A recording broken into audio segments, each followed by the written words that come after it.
बेरंग ड्रामे की अगली किस्त में आप देखेंगे कि अफान एनी के साथ अपनी लाइफ शुरू करना चाहता है। इसके लिए वो अपनी माँ के पास जाता है कि मैं अपना वलीमा करवाना चाहता हूँ, लेकिन माँ तो साफ इनकार कर देती है। बल्कि अफान के घर से कोई भी शरीक नहीं होता इस फंक्शन पर। उल्टा अफान पर दबाव डाला जाता है, इसे रोका जाता है। वहीं एनी जब अपनी सास की धमकियाँ सुनती हैं कि तुमसे बच्चे को छीन लिया जाएगा, तुम्हें घर से निकाल दिया जाएगा, इसके बाद वो भी पक्की हो जाती है कि मुझे लगता है मुझे अफान की बात मान लेनी चाहिए, तभी मेरे कदम इस घर में मजबूत हो सकते हैं। इसलिए वो भी मान जाती है अफान की बात। वहीं आइमा अपना सारा गुस्सा अफान के कमरे को उजाड़ कर निकालती है, सारे फूल डेकोरेशन सब कुछ तबाह बर्बाद कर देती है और फिर गाड़ी की आवाज़ सुनकर वहाँ से भाग जाती है। अफान को पता तो चल जाएगा कि ये सब किसने किया, लेकिन वो शहरयार पर चिल्लाएगा, तुम्हें तुम्हारी बीवी के दिल में अभी भी ये हसरत है कि इसकी शादी मुझसे क्यों नहीं हुई, शर्म नहीं आती इसे।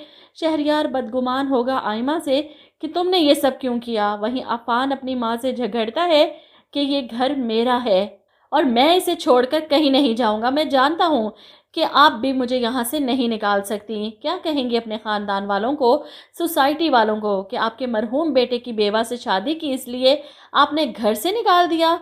फाखरा बेगम की तो बोलती बंद हो जाती है और वहीं अफान लेकर आता है एनी को अपने कमरे में, जहाँ की हालत देखकर वो फिर से नीचे जाता है, चीखता चिल्लाता है आइमा पर कि तुम्हारे अलावा ये हरकत कोई और नहीं कर सकता। आइमा तो साफ मुकर जाती है, मुझे क्या पता।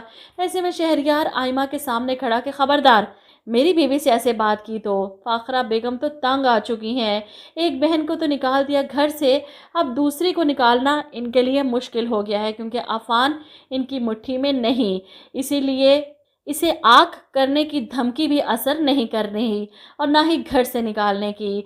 सारा जोर इनका शहरयार पर चलता है, इसलिए इसे कहती हैं मेरी एक बात याद रखना, एमल को इस घर में वापस लाने के बारे में सोचना भी मत, ताकि इन लोगों को भी पता चले ना कि मुझसे उलझने का क्या नतीजा हो सकता है।